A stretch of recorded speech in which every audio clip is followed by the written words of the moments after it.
ٹھیک 8 بجے میرے کمرے کا دروازہ کھلا۔ بالی مسکراتی ہوئی کمرے میں داخل ہوئی۔ وہ مجھے کھانے کی میز پر لے جانے آئی تھی۔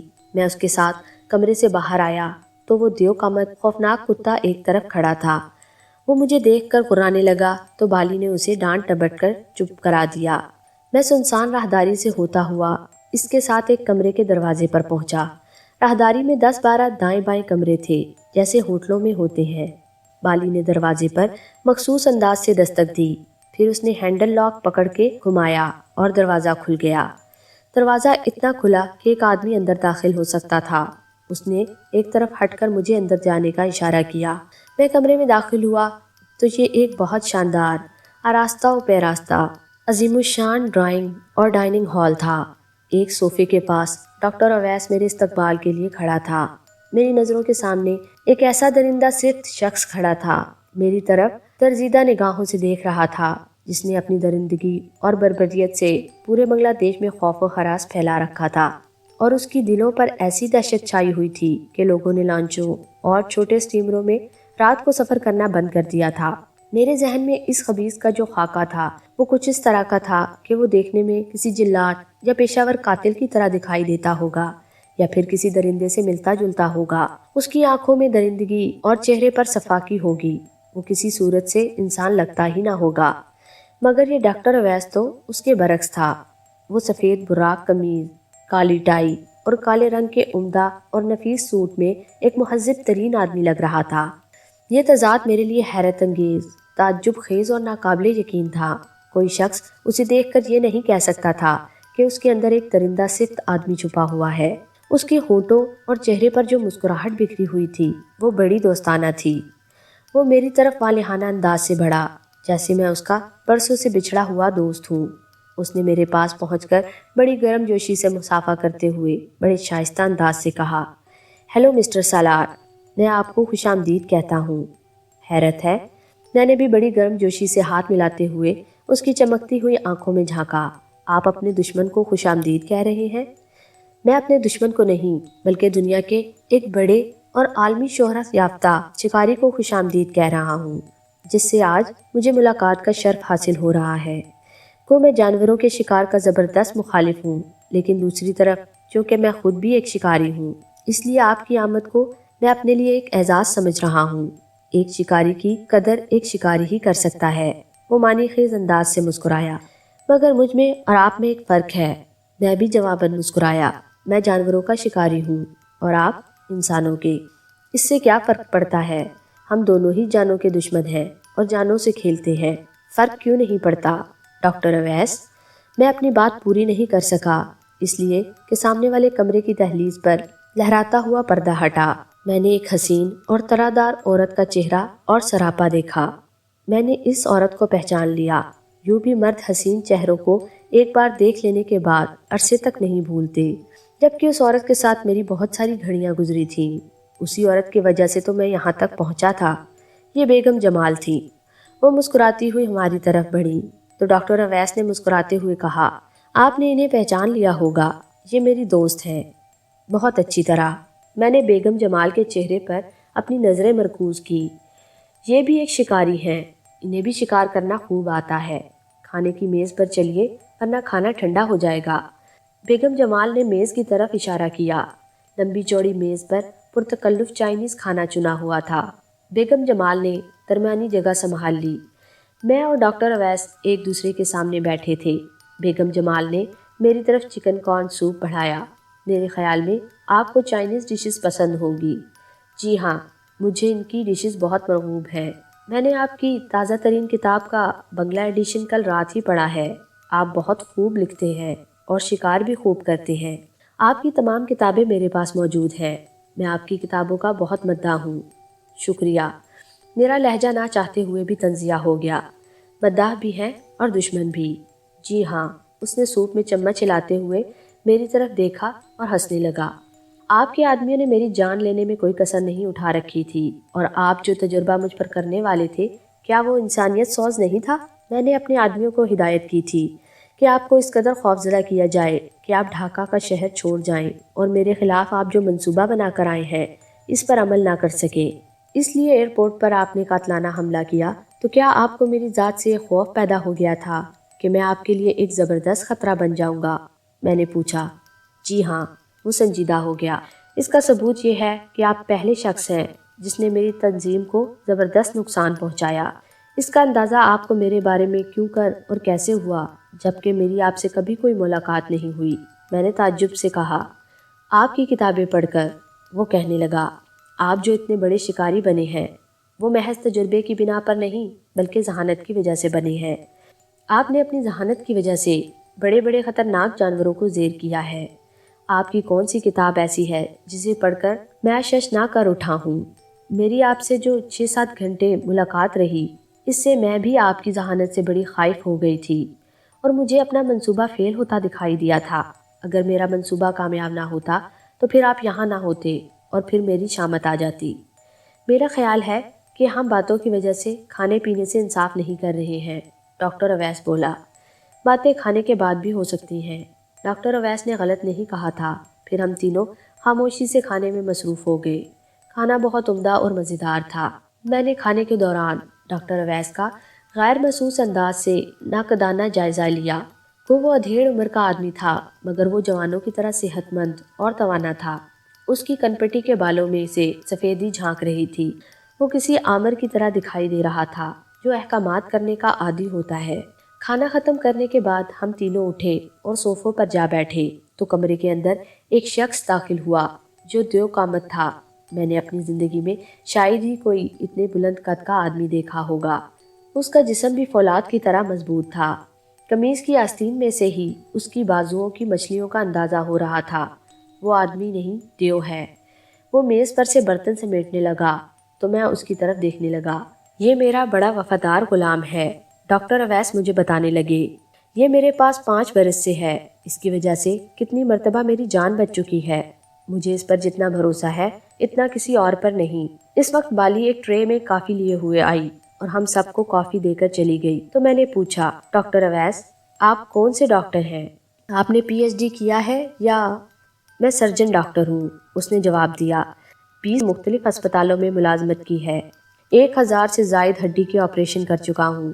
پھر میں اس پیشے سے اکتا کر یہاں آ گیا اس لیے کہ یہ میرا وطن اور سرزمین ہے۔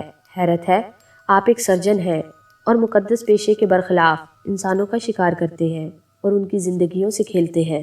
کیا آج کل کے ڈاکٹر انسانوں کا شکار نہیں کرتے اور ان کی جانوں سے نہیں کھیلتے؟ وہ مضبوط لہجے میں بولا۔ میرا خیال ہے کہ ایسا نہیں ہے، میں نے کہا۔ ڈاکٹر انسانیت کی بقا کے لیے کوشاں ہیں، وہ انسانوں کی خدمت کر رہے ہیں۔ آپ کون سی دنیا میں رہتے ہیں مسٹر سالار؟ ڈاکٹر نے ایک کہکا لگایا اور کافی کا ایک گھونٹ لیتے ہوئے کہنا شروع کیا۔ آپ ذرا سرکاری ہسپتالوں اور پرائیویٹ کلینک میں جا کر دیکھیں آج کل کے ڈاکٹر ان کے ساتھ کیا سلوک کر رہے ہیں۔ کتنے لوگ مر رہے ہیں، کتنوں کو تجربات کی بھیٹ چڑھاتے ہیں، کتنے مریضوں کی روزانہ کھال ادھیڑتے ہیں، گاڑیاں خریدتے ہیں، غیر ممالک کی سیر و سیاحت کو جاتے ہیں، کوٹھیاں اور بنگلے بناتے ہیں۔ میں انسانوں کی جانوں سے کھیلتا ہوں تو کیا برا کرتا ہوں؟ آپ نے کبھی شیر کا شکار کھیلا ہے؟ میں نے اپنی کافی ختم کر کے تپائی پر مگ رکھتے ہوئے ان کی آنکھوں میں جھانکا۔ نہیں، اس نے سر ہلایا۔ یہ آپ کس لیے پوچھ رہے ہیں؟ میں تو انسانوں کا شکاری ہوں۔ آپ اس لیے انسانوں کا شکار کرتے ہیں کہ آپ کو انسانوں سے زیادہ جانوروں سے محبت ہے۔ اس بات سے مجھے انکار نہیں۔ کیا کسی شکاری سے آپ کی ذات کو اس قدر شدید نقصان پہنچا ہے کہ آپ اس کا شکار اور اس کے ساتھ انسانیت سوچ سلوک کرنے پر مجبور ہو گئے؟ میں آپ کو شکاریوں سے اپنی شدید نفرت کی وجہ بتاتا ہوں۔ اس کا چہرہ تمتمانے لگا۔ کیا یہ حقیقت نہیں ہے کہ آپ بے زبان اور معصوم جانوروں پر گولیاں چلاتے ہیں، ان کے پیچھے دوڑتے ہیں، ان کا دور تک تعاقب کر کے مارتے ہیں، ان کی آزادی اور چین و سکون کی زندگی کو تہ و بالا کر دیتے ہیں؟ کیا انہیں یہ حق حاصل نہیں ہے کہ وہ بھی انسانوں کی طرح ایک پرسکون زندگی گزاریں؟ مجھے اس لیے شکاری ایک آنکھ نہیں بھاتے، اس لیے میں نے انہیں اس دنیا سے نیست و نابود کر دینے کا فیصلہ کیا ہوا ہے۔ آپ ایک مہذب اور شائستہ آدمی ہیں لیکن معصوم اور بے گناہ انسانوں کے ساتھ بے ایمانہ سلوک کرتے ہیں جو آپ کو زیب نہیں دیتا۔ میں نے تند و تیز لہجے میں کہا، کیا یہ بات مضاحکہ خیز نہیں ہے کہ آپ کو جانوروں پر رحم آتا ہے، انسانوں پر نہیں؟ مجھے انسانوں پر ترس اس لیے نہیں آتا کہ اس سے بڑا درندہ اس کرۂ ارض پر کوئی نہیں۔ وہ جذباتی ہونے لگا۔ میں آپ کو انسان کی درندگی کے ایک نہیں بلکہ 1000 ثبوت پیش کر سکتا ہوں۔ سب سے پہلے جنگ کی مثال لے لیں۔ اس جنگ کو کس نے جنم دیا؟ کیا انسان کے ہاتھوں نے اسے جنم نہیں دیا؟ آج دنیا کا کوئی ایسا خطہ ہے جہاں انسان آپس میں جنگ نہیں لڑ رہا، وہ وحشی نہیں بنا ہوا؟ دنیا میں جتنے سنگین ترین جرائم ہو رہے ہیں، ان میں سب سے سنگین جرم جنگ ہے۔ کیا آپ ان جانوروں کی ایک ایسی جنگ بھی بتا سکتے ہیں جس سے انہوں نے انسانوں یا اپنی ہی قوم میں تباہی مچائی ہو؟ جانور تو جنگلوں میں مہذب انسانوں کی طرح رہتے ہیں، انہیں جو سکون اور چین نصیب ہے، اس سے آج انسان محروم ہے۔ کیا انسان اس لائق ہے کہ اسے بخش دیا جائے؟ تحریکیں، آپ انسانوں کا شکار کرنے کا سلسلہ آج سے ختم کریں، یہ میرا مخلصانہ مشورہ ہے۔ کیا کہا؟ وہ حیرت سے اچھل پڑا۔ میں اس سلسلے کو ختم کر دوں جو دنیا میں بالکل نیا اور انوکھا سلسلہ ہے؟ اس انوکھے شکار کا صحرا میرے سر ہے۔ کیا آپ یہ بات پورے وثوق سے بتا سکتے ہیں کہ شکار کی تاریخ میں کسی نے ایسا دلچسپ اور سنسنی خیز شکار کھیلا ہو جیسا میں کھیلتا ہوں؟ میں نے شکار کے لیے جو جانور منتخب کیا ہے، جو سوائے میرے جزیرے کے کسی اور جنگل میں نہیں پایا جاتا، اور پھر میں خاص طور پر جانوروں کے شکاریوں کے ساتھ شکار کھیلنا اس لیے پسند کرتا ہوں کہ وہ خود بھی ایک شکاری ہوتے ہیں۔ شکاری کو شکار کرنے میں جو لطف آتا ہے، عام آدمی کو کرنے میں نہیں آتا۔ بیچارے جانور اور ایک عام آدمی میں اتنی ذہانت نہیں ہوتی ہے، اس لیے میں شکاریوں کو اغوا کراتا ہوں اور انہیں شکار بناتا ہوں۔ عام اور غیر شکاری آدمیوں سے میں بہت کم شکار کھیلتا ہوں۔ اس کے لیے رامو ہوتا ہے۔ یہ شکار نہیں، قتل ہے ڈاکٹر۔ مجھے غصہ آ گیا۔ یہ انسانوں کا بےایمانہ قتل ہے۔ آپ اس بربریت اور درندگی کو شکار کا نام نہ دیں۔ جب انسان کسی جنگ میں دوسرے انسان پر فتح پا لیتا ہے، بڑی قومیں چھوٹی قوموں کو تباہ کر دیتی ہیں، تو آپ اسے قتل نہیں کہتے ہیں، اس قتل و غارت کو فتح گیری کا نام دے دیتے ہیں۔ آپ کا یہ فلسفہ مجھے قائل نہیں کر سکتا ہے۔ قتل قتل ہے۔ آپ کی سرشت میں درندگی داخل ہو چکی ہے۔ میں کہے بغیر نہ رہ سکا۔ کیا خیال ہے کافی کا ایک اور دور ہو جائے؟ ڈاکٹر اویس نے میری بات کا ذرا بھی برا نہیں منایا۔ میں نے میرے جواب کا انتظار کیے بغیر بیگم جمال کی طرف دیکھا۔ نغمہ ڈارلنگ، تم اپنے خوبصورت ہاتھوں سے کافی بنا لاؤ، لطف آ جائے گا، پلیز۔ بیگم جمال اپنی جگہ سے اٹھی اور مسکراتی ہوئی دروازے کی طرف بڑھی تو اس نے کہا، بحث و تکرار سے کچھ حاصل نہیں ہوگا۔ آپ کو کیا معلوم کہ انسانوں کے شکار میں کتنا لطف آتا ہے؟ میری سمجھ میں یہ بات نہیں آئی کہ انسانوں کو شکار کرنے میں کیا لطف آتا ہے۔ ایک بدترین وحشیانہ فعل کو آپ لطف کا نام دے رہے ہیں۔ اس شکار میں لطف اس لیے آتا ہے کہ انسان سے زیادہ ذہین اور خطرناک دنیا میں کوئی جنس نہیں۔ آپ ایک شکاری ہونے کے ناطے یہ بات اچھی طرح جانتے ہیں کہ شکار کا اصل لطف خطرناک شکار کو شکار کرنے میں ہوتا ہے۔ ہم دونوں میں بحث کا سلسلہ جاری تھا کہ بیگم جمال 3 کپ کافی بنا لائیں۔ جب ہم کافی پینے لگے تو بیگم جمال نے کہا، ڈیئر اویس، اس مرتبہ تم نے جس شکار کا انتخاب کیا ہے وہ دنیا کا سب سے خطرناک، ذہین اور ہوشیار شکار ہے۔ اس سے تمہارا مقابلہ بڑا سخت ہوگا۔ ہاں، ڈاکٹر اویس نے اپنا سر ہلایا۔ ایک طرح سے میں نے اپنی موت کو دعوت دی ہے، لیکن مجھے اپنی موت کی پرواہ نہیں۔ میں موت سے نہیں ڈرتا۔ کوئی شکاری موت سے خوفزدہ نہیں رہتا۔ ویسے اس شکار میں جو لطف آئے گا، ایسا لطف میں ساری زندگی حاصل نہیں کر سکوں گا۔ مجھے اپنی فتح کی امید اس لیے ہے کہ آج تک مجھے ناکامی کا منہ نہیں دیکھنا پڑا۔ شکار میرے ہاتھ سے بچ نہیں سکا۔ آپ کس شکار کی بات کر رہے ہیں؟ میں نے پوچھا۔ آپ کی، بیگم جمال نے جواب دیا۔ اویس آپ کے ساتھ شکار کھیلیں گے۔ پہلے تو اویس آپ کے ساتھ شکار کھیلنے کے موڈ میں نہیں تھے، اس لیے نہیں کہ انہیں موت کا خوف ہے۔ وہ آپ پر آنکھوں کی تبدیلی کا تجربہ کر کے شکار کھیلنا چاہتے تھے، مگر اب انہیں زیادہ تاخیر پسند نہیں۔ اور پھر ڈاکٹر قدرت خدا اپنی فیملی کے ساتھ یورپ چلے گئے ہیں۔ معلوم نہیں وہ کب تک آئیں گے۔ میرا شکار کیا جائے گا؟ میں نے اپنے سارے بدن پر ایک عجیب سی سنسنی محسوس کی۔ میں زبردستی مسکرایا۔ میں تیار ہوں۔ آپ کیا محسوس کر رہے ہیں؟ بیگم جمال کے ہونٹوں پر سے بھی مسکراہٹ غائب ہو چکی تھی۔ اس کے لہجے میں ہلکا سا ارتعاش تھا۔ میرے محسوس کرنے یا نہ کرنے سے کیا ہوتا ہے؟ میں نے اس کے حسین چہرے پر اپنی نظریں مرکوز کر دیں۔ یہ میرے صیاد کا حکم ہے کہ وہ میرا شکار کرے گا۔ میں اب تک شکاری رہا ہوں اور اب شکار بن کر ایک درندہ صرف شکاری کا مقابلہ کروں گا۔ آپ کو دردناک موت کے تصور سے کوئی خوف محسوس نہیں ہو رہا؟ اس نے دریافت کیا۔ نہیں، میں نے جواب دیا، موت سے میں نہیں ڈرتا ہوں، اس لیے کہ کہ اس کا ایک دن معین ہے۔ قدرت نے میری موت اس جنگل میں لکھی ہے تو میں لاکھ جتن کروں اس سے بچ نہ سکوں گا، نہیں تو پھر 10 ڈاکٹر اویس بھی میرا بال بھی بیکا نہیں کر سکتے۔ ویسے ہم دونوں میں سے کسی ایک کا یہ آخری شکار ہوگا، ڈاکٹر اویس نے کافی کا گھونٹ لیتے ہوئے کہا۔ اس لیے یہ مقابلہ اس وقت تک جاری رہے گا جب تک فریقین میں سے کوئی موت کے منہ میں نہ چلا جائے۔ یہ مقابلہ نہ صرف خطرناک اور بے حد دلچسپ ہوگا بلکہ بے حد سنسنی خیز بھی۔ دنیا کے 2 چوٹی کے شکاری ایک دوسرے کو شکار کریں گے۔ کیوں مسٹر سالار، آپ کا کیا خیال ہے؟ کیا میں غلط کہہ رہا ہوں؟ میں نے اپنی کافی کا آخری گھونٹ لے کر مگ کو تپائی پر رکھ دیا۔ آپ ٹھیک کہہ رہے ہیں، اس سخت مقابلے میں 2 شکاری مد مقابل ہوں گے۔ میں ابھی سے سوچ کر سنسنی محسوس کر رہا ہوں۔ اسی وقت بالی کمرے میں داخل ہوئی تو ڈاکٹر اویس نے مجھ سے کہا، مسٹر سالار، آج آپ بہت تھکے ہوئے ہیں، اب جا کر آرام کریں، صبح ناشتے کی میز پر ملاقات ہوگی۔ آپ بالی کے ساتھ جائیں، وہ آپ کو کمرے تک پہنچا دے گی۔ میں ان دونوں کو شب بخیر کہہ کر بالی کے ساتھ اپنے کمرے میں پہنچا۔ بالی مجھے کمرے میں پہنچا کر چلی گئی۔ میرے بستر پر سلیپنگ سوٹ طے کیا ہوا رکھا تھا۔ میں کپڑے بدل کر بستر پر لیٹ گیا۔ گو میں بے حد تھکا ہوا تھا اور بستر بھی بے حد آرام دہ تھا، مگر نیند آنکھوں سے کوسوں دور تھی۔ میرے تصور میں نجم النہار کا چہرہ لہرانے لگا، وہ نجم النہار جو میرے خواب اور میری منزل تھی، میری محبت اور میرے وجود کا جز۔ میں اسے کیسے بھول سکتا تھا؟ اس کا خیال مجھے بار بار پریشان کر رہا تھا۔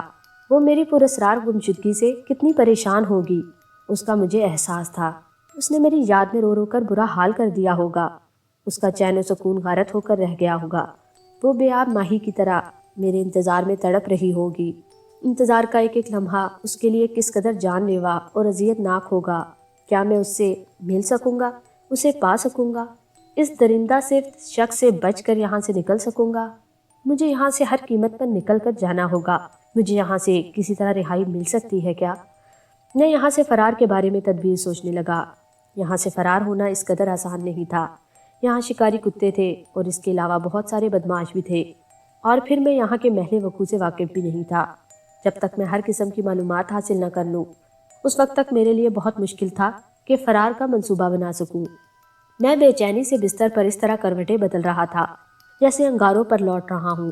میں تھوڑی دیر تک کمرے میں ادھر ادھر ٹہلتا رہا۔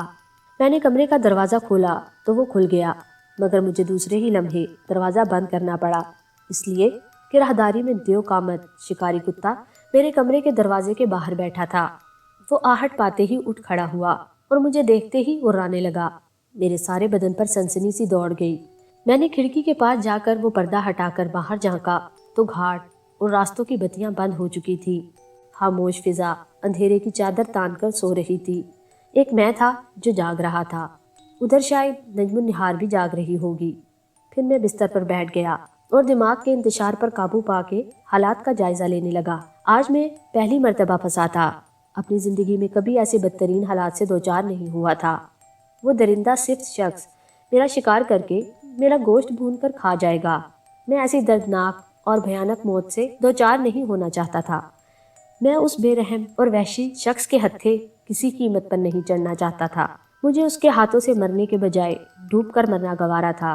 مجھے اپنی آزادی خود ہی حاصل کرنا ہوگی اور تنگ انسانیت شخص کو کسی نہ کسی طرح قانون کے حوالے کرنا ہوگا۔ جب تک وہ پھانسی پر نہ لٹک جائے اس وقت تک مجھے چین نہیں آئے گا۔ نہ صرف اس خبیث سے بلکہ اس کے ایک ایک ساتھی سے انتقام لینے کے لیے مجھے زندہ رہنا ہوگا۔ ان سب کی وجہ سے نہ جانے کتنے بد نصیب اس کی درندگی اور بربریت کا نشانہ بن چکے ہیں اور بن رہے ہیں۔ یہ باغیانہ خیالات میرے دماغ میں آندھیاں بن کر میرے وجود کو جیسے تہس نہس کر رہے تھے۔ میرا دماغ ایسا ہو رہا تھا جیسے چولہے پر چڑھی کیتلی جس میں پانی کھول رہا ہو۔ میں نے دل میں تہیہ کر لیا تھا کہ میں اس شیطان مردود کی قید سے نکل کر رہوں گا۔ میں اپنی قیمتی زندگی اس جنگل میں ایک بھیڑیے کے ہاتھوں ضائع نہیں کروں گا۔ فرار کے منصوبے کے لیے مجھے سریتا جیسے ایک مخلص ساتھی کی ضرورت تھی۔ میں اکیلا کچھ نہیں کر سکتا تھا۔ مجھے یہ بھی نہیں معلوم تھا کہ وہ کتنے دنوں کے بعد میرے ساتھ شکار کھیلے گا۔ میں 1 گھنٹے تک سوچتا رہا کہ یہاں کسے اپنے ساتھ ملاؤں اور اس پر بھروسہ کروں، اسے اپنے اعتماد میں لوں۔ رامو تو اس خبیث کا منظور نظر تھا، بیگم جمال اس کی دوست، محبوبہ اور دستے راست تھی۔ ایک مرتبہ اس سے میں فریب کھا چکا تھا، اب اسے اعتماد میں نہیں لیا جا سکتا تھا۔ بالی کے سوا کسی اور سے ملاقات نہیں ہوئی تھی۔ بالی، میرے ذہن کو ایک کوندہ سا لپکا۔ ہاں بالی، اس کو اعتماد میں لیا جا سکتا ہے۔ بالی بھی سریتا جیسی ہی بدنصیب لڑکی ہے، اسے ٹٹولنے سے کچھ تو اندازہ ہو جائے گا۔ بالی کے خیال سے میرے اعصاب پھول کی طرح ہلکے ہو گئے اور میں اس طرح سے فریش ہو گیا جیسے اس نے میرا ساتھ دینے کا وعدہ کر لیا ہو۔ میں بستر پر سونے کے لیے لیٹا ہی تھا کہ میں نے کمرے کے باہر بہت ہلکی سی آواز سنی۔ ایسے لگا جیسے کوئی آہستہ آہستہ چل رہا ہو۔ چند لمحوں کے بعد میرے کمرے کا دروازہ بے آواز کھلا۔ چونکہ میری نگاہیں دروازے پر جمی ہوئی تھی، اس لیے میں نے دروازہ کھلتے ہوئے دیکھ لیا تھا۔ میں ایک جھٹکے سے بستر پر اٹھ بیٹھا۔ مجھے اپنی نظروں پر یقین نہ آیا۔ وہ بالی تھی جو میرے کمرے میں داخل ہوئی تھی۔ بالی دروازہ بند کر کے میرے پاس آئی۔ کمرے میں 0 پاور کا بلب جل رہا تھا۔ آپ جاگ رہے ہیں مسٹر سالار؟ قید خانے میں کہاں نیند آتی ہے؟ میں نے جواب دیا۔ پریشان کن خیالات مجھے سونے نہیں دے رہے ہیں۔ حیرت ہے آپ کو نیند اب تک کیوں نہیں آئی؟ اس نے آہستگی سے کہا۔ میں نے سنا ہے کہ نیند سولی پر بھی آ جاتی ہے۔ آپ نے غلط نہیں سنا۔ میں نے اسے بیٹھنے کے لیے کہا تو وہ بستر پر میرے پاس ہی بیٹھ گئی۔ اچھا، ایک بات تو بتائیں کہ آپ کے خبیث باس نے مجھے اس قدر شاندار کمرے میں کس لیے ٹھہرایا ہے جبکہ میں اس کا خطرناک ترین دشمن ہوں؟ وہ صرف شکاریوں کو ایسے کمروں میں ٹھہراتا ہے، اس نے بتایا۔ وہ انہیں 3 دن تک کسی شاہی مہمان کی طرح رکھتا ہے، عمدہ کھانے کھلاتا ہے، ان کی ہر قسم کی خواہش پوری کرتا ہے۔ اگر آپ اس سے بیگم نغمہ جہاں مجھے یا کسی بھی لڑکی جو اس کے جزیرے پر ہے طلب کریں گے تو وہ انکار نہیں کرے گا۔ وہ شکار کا عید قربان کے جانوروں کی طرح خوب خیال رکھتا ہے تاکہ شکار تندرست و توانا ہو جائے اور شکار کرنے میں لطف آ سکے۔ آپ اتنی رات گئے میرے کمرے میں کس لیے آئی ہیں؟ کیا اس نے آپ کو میرے پاس بھیجا ہے؟ جی نہیں۔ اس کا چہرہ سرخ ہو گیا اور اس نے اپنی نظریں نیچی کر لیں۔ میں خود چوری چھپے آپ کے پاس آئی ہوں۔ اگر آپ کے باس کو یہاں آنے کی خبر ہو گئی تو آپ کا کیا حشر ہوگا؟ آپ اس کی فکر نہ کریں، میرے پاس 100 بہانے ہیں، اسے بیگم جمال سے ہی فرصت نہیں۔ اس نے بے پرواہی سے جواب دیا۔ اچھا، تو آپ اس وقت میرے پاس کس لیے آئی ہیں؟ میں آپ کی کیا خدمت کر سکتا ہوں؟ میں نے اس کی آنکھوں میں جھانکا۔ میں اس لیے آئی ہوں کہ آپ کو مشورہ دے سکوں کہ آپ اس کے ساتھ شکار کا کھیل نہ کھیلیں بلکہ کسی نہ کسی طرح فرار ہو جائیں۔ آپ کے اس مشورے کا بہت بہت شکریہ، میں ممنونیت سے بولا۔ میں بھی اس وقت یہی سوچ رہا تھا۔ خدا کرے کہ آپ یہاں سے بچ کر نکل جانے میں کامیاب ہو جائیں اور یہ شیطان کیفر کردار کو پہنچے۔ کیا یہاں سے آج تک کوئی بچ نکلنے میں کامیاب نہیں ہو سکا؟ یہاں سے صرف ایک شخص فرار ہونے میں کامیاب ہو سکا تھا، وہ کہنے لگی۔ اس کے یہاں سے فرار ہونے میں میرا ہاتھ تھا۔ میں نے اس کی قدم قدم پر مدد کی تھی۔ اس نے مجھ سے وعدہ کیا تھا کہ وہ زندہ سلامت یہاں سے بچ نکلا تو سیدھا پولیس کے پاس جائے گا، پولیس کو جزیرے اور یہاں کے حالات کے بارے میں بتائے گا اور بدنصیب لوگوں کو رہائی دلائے گا۔ مگر وہ اس جہنم سے نجات پا کر ہم سب کو بھول گیا۔ میں سوچ بھی نہیں سکتی تھی کہ ایک شخص اس قدر خود غرض بھی ہو سکتا ہے۔ کوئی بات ایسی ہوئی ہوگی جس کی وجہ سے وہ شخص قانون کی مدد حاصل کرنے سے ناکام رہا ہوگا۔ اس کا نام کیا تھا؟ مشتاق چودھری۔ مشتاق چودھری؟ وہ تو وفات پا گئے، میں نے چونک کر کہا۔ وہ اپنے گھر کسی نہ کسی طرح تو پہنچ گئے تھے، لیکن اس حالت میں کہ وہ زخموں سے چور تھے۔ موت نے انہیں اتنی مہلت بھی نہیں دی کہ وہ کچھ بتا سکیں۔ ان کی موت میری نظروں کے سامنے ہوئی تھی۔ وہ صرف اتنا بتا سکے تھے کہ ایک انسانوں کا شکاری ہے، وہ انسانوں کو بھون کر کھا جاتا ہے۔ مرحوم میرے دوستوں میں سے تھے۔ اوہ، مشتاق چودھری چل بسے؟ بالی کی آواز میں دکھ بھر گیا۔ اس خبر سے اس کے دل کو صدمہ پہنچا۔ مجھے ان کے بارے میں کوئی خبر نہیں ملی، اسی لیے میں نے ان کے بارے میں غلط رائے قائم کی۔ خدا مجھے معاف کرے۔ کیا آپ کے ذہن میں کوئی ایسا منصوبہ ہے کہ میں بھی مشتاق چودھری کی طرح یہاں سے فرار ہو سکوں؟ میں آپ کو کل تک کچھ بتا سکوں گی، وہ بولی۔ مشتاق چودھری کے فرار ہونے کے بعد یہاں بہت سختی ہو گئی ہے۔ اس سختی کے باوجود کچھ قیدی فرار ہونے کی کوشش کرتے ہیں، مگر وہ پہرے داروں کی گولیوں کا شکار یا شکاری کتوں کی درندگی کا نشانہ بن جاتے ہیں۔ میرے ذہن میں فرار ہونے کی ایک ہی تدبیر آ رہی ہے، میں بولا۔ میں شکار کے دوران گھنے جنگل کی تاریکی سے فائدہ اٹھا کر فرار ہو سکتا ہوں۔ یہ اتنا آسان نہیں ہے جتنا آپ سمجھ رہے ہیں، وہ کہنے لگی۔ کیا آپ کے خیال میں وہ اس کھیل میں تنہا ہوگا؟ ہرگز نہیں۔ وہ اتنا سنگ دل شخص ہے کہ آپ تصور بھی نہیں کر سکتے۔ وہ انسان کے شکار کے لیے اپنے ساتھ راموں اور کتوں کو لے کر نکلتا ہے۔ وہ اپنے شکار کو مہمانہ انداز سے شکار کر کے خوش ہوتا ہے۔ اس کی نظروں کے سامنے شکار جتنی تکلیف سے مرتا ہے اسے اتنی ہی زیادہ خوشی ہوتی ہے۔ وہ اس کی تکلیف دیکھ کر خوشی سے رقص کرنے لگتا ہے۔ میں چاہتا ہوں کہ وہ کھیل کے منصوبے بناتا رہے اور اس دوران میں فرار ہو جاؤں۔ میں نے اسے تسلی دی۔ آپ فکر نہ کریں، خدا ہماری مدد کرے گا۔ کل میں ذرا یہاں کا محل وقوع دیکھ لوں، پھر آپ سے مشورہ کر کے فرار ہونے کا منصوبہ بناؤں گا۔ آپ کی مدد کی قدم قدم پر ضرورت پڑے گی۔ مجھ سے جو تعاون ہو سکے گا وہ آپ سے کروں گی، اس نے افسردگی سے کہا۔ مجھے اپنی ذات سے زیادہ ان بد نصیب قیدیوں کی فکر ہے جو ان درندوں کی درندگی کا نشانہ بننے والے ہیں۔ ان کے لیے مجھے اپنی جان بھی دینا پڑے تو میں پیچھے نہیں ہٹوں گی۔ مجھے سب سے پہلے اسلحہ وغیرہ کی ضرورت پڑے گی، میں بولا۔ کیا ریوالور یا پستول، خنجر یا چاقو کا بندوبست ہو سکتا ہے؟ اس کا بندوبست کرنا میرے لیے کوئی مسئلہ نہیں۔ آپ جتنے ریوالور اور پستول کہیں گے لا دوں گی۔ یہاں ایسے خوفناک اور زہریلے چاقو ہیں کہ آپ نے دیکھے بھی نہیں ہوں گے۔ یہ چاقو ڈاکٹر اویس نے خاص طور پر آرڈر کر کے بنوا رکھے ہیں۔ ٹھیک ہے، اب آپ جائیں، میں نے کہا۔ کہیں ایسا نہ ہو کہ رامو کہیں جاگ جائے اور آپ پر کوئی مصیبت نازل ہو جائے۔ دن میں آپ کسی بھی جگہ پر اس موضوع پر مجھ سے بات نہ کریں۔ وہ بستر سے اتر کر ساڑی کا پلو درست کرنے لگی۔ ہو سکے تو آپ کل رات اس وقت آ جائیں، میں آپ کا انتظار کروں گا۔ کیا ایسا ممکن ہے کہ آپ یہاں سے فرار ہوتے وقت مجھے بھی اپنے ساتھ لے لیں؟ اس نے میری طرف التجا بھری نظروں سے دیکھا۔ یہ سب کچھ حالات پر منحصر ہے، میں نے اسے تسلی دی۔ آپ خدا سے دعا کریں کہ اس ابلیس کا میرے ہاتھوں خاتمہ ہو جائے اور ہم یہاں کی قید سے رہائی حاصل کر لیں۔ یہاں کوئی بد نصیب قید میں نہ رہے۔ آمین۔ اس نے اپنی آنکھیں بند کر کے دل کی تھا گہرائیوں سے مجھے کہا۔ دفعتاً بہت دور سے گولیاں چلنے کی آوازیں سنائی دی تو میں نے بالی کی طرف دیکھا۔ یہ گولیاں کیوں چل رہی ہیں؟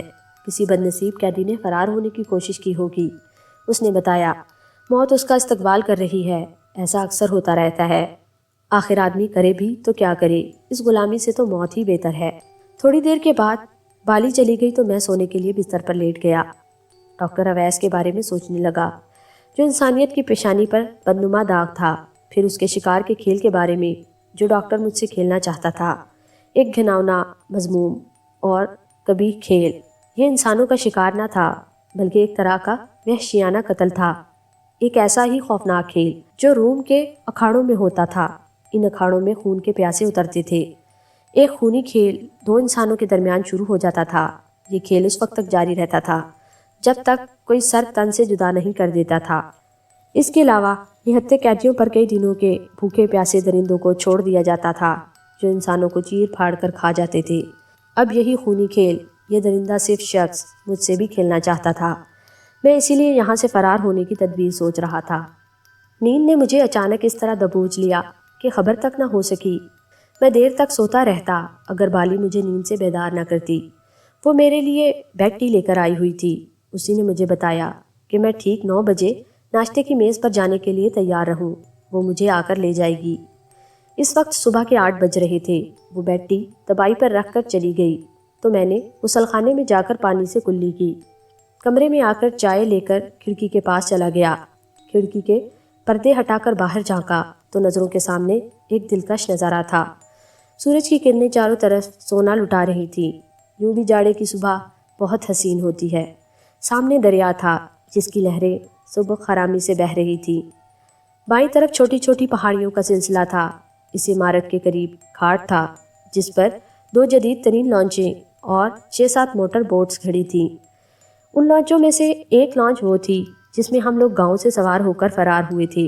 عجیب سی بات یہ تھی کہ ڈاکٹر اویس نے اپنے اس اڈے کی تباہی، بندو اور جعفر کے قتل پر کوئی بات نہیں کی تھی اور نہ ہی اس کا سرسری انداز سے بھی تذکرہ کیا تھا۔ دائیں طرف بہت دور اونچے اونچے درختوں کا سلسلہ شروع ہوتا نظر آیا۔ یہ جنگل تھا، یہیں سے شروع ہوتا تھا اور میں نے یہیں آس پاس کہیں پناہ لی تھی۔ میں اس عمارت کے محل وقوع کو ذہن نشین کرنے لگا۔ میں نے اتنا تو اندازہ کر لیا تھا کہ یہ عمارت حویلی نما ہے۔ میں اس عمارت کے بالائی منزل پر ہوں۔ یہ عمارت کسی محل کی مانند ہے۔ اس کی تعمیر پر بہت پیسہ خرچ کیا گیا ہے۔ اس کے پاس اس قدر دولت کہاں سے آئی؟ کیسے آئی؟ مجھے اس کی کچھ خبر نہ تھی۔ یہ ایک جنونی درندہ تھا جس نے اپنی تسکین کے لیے اس جزیرے پر اپنی حکومت قائم کر رکھی تھی، جس کی دنیا کو بالکل خبر نہ تھی۔ ٹھیک 9 بجے بالی مجھے لینے کے لیے آ گئی۔ کمرے کے باہر شکاری دیو قامت کتا موجود تھا۔ میں نے اپنا ہاتھ اس کی طرف بڑھایا تو اس نے اپنا منہ میری طرف بڑھایا۔ میں نے پیار سے اس کے سر پر ہاتھ پھیرا تو اس نے بھی اپنی ناک میری دائیں ہاتھ پر لگائی۔ یہ ہم دونوں کی دوستی کا آغاز تھا۔ پھر میں نے اس کی گردن پر ہاتھ پھیرا